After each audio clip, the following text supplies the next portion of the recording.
¿Sí? Usted dice, hay una empresa que voy a nacionalizar, Esegüen. En rigor son dos, si uno lee el programa, porque del Mercurio se dice lo mismo, que también se va a nacionalizar. Porque está pagado, no es nacionalización, o sea, opera como nacionalización. El programa dice nacionalización del Mercurio. No, lo que pasa es que el mecanismo legal que se tiene que ocupar es el de nacionalización. Lo que pasa es que ya está pagado. Se pagó 206 millones de dólares a precio actual de rescate, que fue entre el año, misteriosamente, justo entre el plebiscito y el 10 de marzo del 90, ¿ya? Se hizo una serie de aportes que además evidentemente valían más que el Mercurio. O sea, evidentemente es una cifra... Está bien, hubo un rescate del Estado en ese momento al final de la dictadura del Mercurio. Edwards. Eso es conocido. Sí. ¿Por qué ahora 30 años, perdón, porque ahora 30 años después vamos a retrotraer algo que ya se hizo, que ya se firmó, que ya se realizó? Bueno, estamos hablando vamos a empezar a todas las empresas que tuvieron rescates, privatizaciones irregulares u otro tipo de convenios, vamos a empezar a retrotraer la situación de todas esas empresas. Mira, la tercera pasó algo parecido, pero al menos pagaron y al menos hubo cambio de propiedad. Uno dice, bueno, por lo menos se fingió un proceso de quiebra, una modificación de la propiedad. Es muy raro que tú quiebres, te rescaten y se mantenga el mismo propietario. Es muy extraño. Es muy extraño. De hecho, en Estados Unidos, no digo en ningún país socialista, en Estados Unidos, cuando quebró AIG, la más grande aseguradora del mundo, lo rescató el Estado y el Estado lo transformó en empresa pública. Por supuesto, como parte de ese convenio, no 30 años ningún después. Convenio, fue de un día para otro y dijeron, usted mañana llega y Exacto, pero en el momento, no 30 años después, a un medio que además es un medio de comunicación. Lo primero que uno se hace es eso, porque es un medio de comunicación la deuda es antigua, que tiene una línea editorial distinta. Una línea política distinta. No tiene nada que ver con es un tema lo más capitalista del mundo. Para felicidad del Mercurio es un tema totalmente capitalista. Lo que decimos es que está pagado. Y bueno, pueden devolver la plata, pero yo entiendo que el Mercurio vale menos que eso. O sea, ¿cuánto vale? Este canal se vendió en 120 millones de dólares.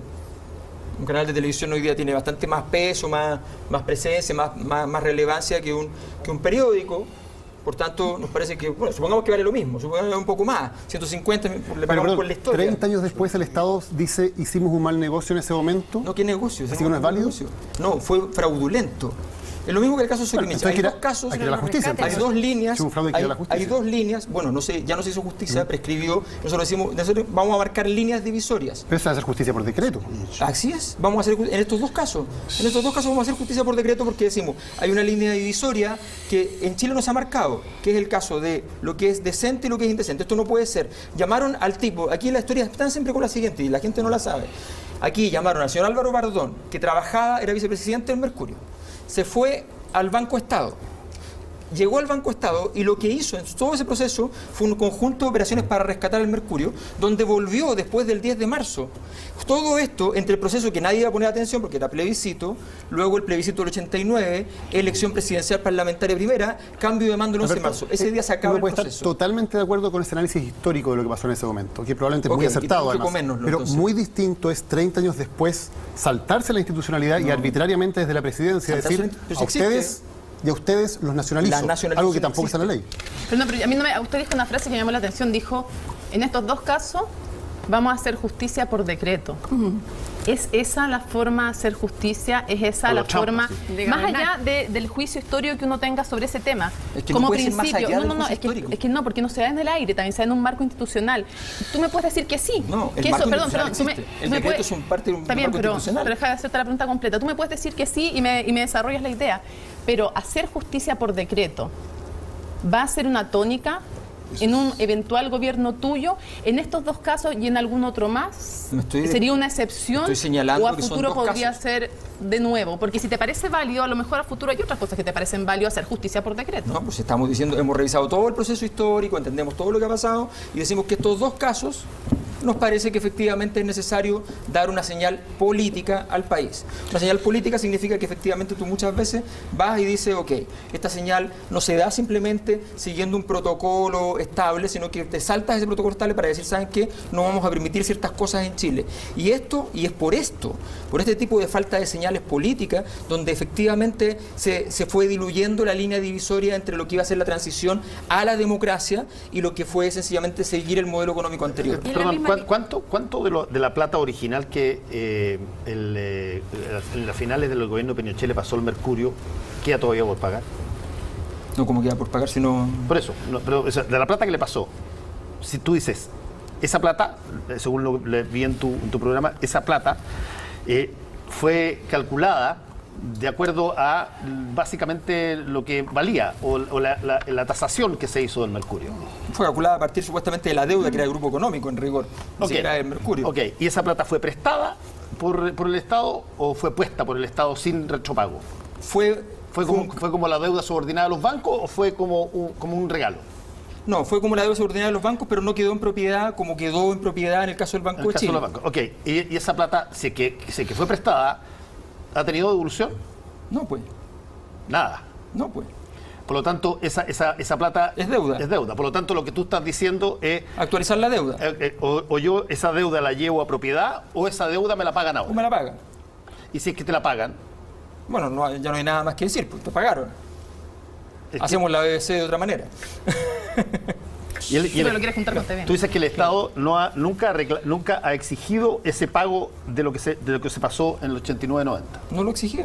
Bueno, pero si fuera tan simple como que si efectivamente ese pago legalmente tuviera que hacerse, vas a la justicia, exige el pago listo. Necesita hacerlo por decreto. Ahorita hacerlo por decreto.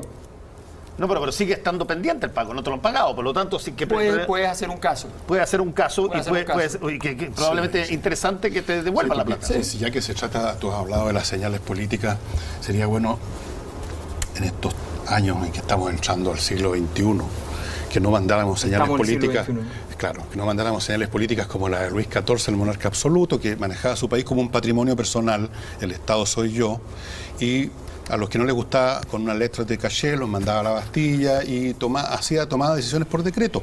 O Maduro, que hace y deshace instituciones por decreto, genera asambleas salidas de la nada, deshace un parlamento, no lo deshace, todo eso. Entonces, si se trata de señales políticas, Alberto, son señales políticas un poquitito que como que asustan hasta el más pintado, digamos así, porque se supone que todo lo que pasaba en Chile desde el año 89 o 90 a la fecha ha sido un proceso de democratización en que paulatinamente incluso empezaron a ocurrir cambios culturales que todos conocemos. Y de pronto apareces tú hablando de expropiar, de castigar a la Suquimich por sus maldades, de cobrar una deuda que tiene 30 años de antigüedad o algo por el estilo, así por decreto. Y quién sabe lo que te dijo Mónica, quién sabe lo que mañana se te va a ocurrir revisando desde el poder, desde la silla de la moneda, que otras instituciones hay que darles una letra de caché y mandarlas a la Bastilla. Entonces no me suena muy democrático, para serte franco, me suena muy autoritario. Me suena casi vindictivo en muchos sentidos, me suena por lo tanto, como toda vendetta, mirando para atrás, no para adelante. Me suena como tratando de ajustar ¿Me has preguntado algo de adelante? Es que tenemos que preguntar esto porque tú eres el primero que está mirando hacia atrás y tú eres el candidato, no yo. Yo da lo mismo para donde mire. Yo no soy candidato a la presidencia. Entonces te voy a decir lo siguiente. Me preocupa no tanto tu persona, tú eres un tipo agradable, habiloso, has escrito libros y todo lo demás. Me preocupa pensar cuánta gente hay detrás que está más o menos en esta misma parada y que señala o que indica, ya que hablamos de señales, de que las nuevas generaciones no han aprendido nada ni han olvidado nada.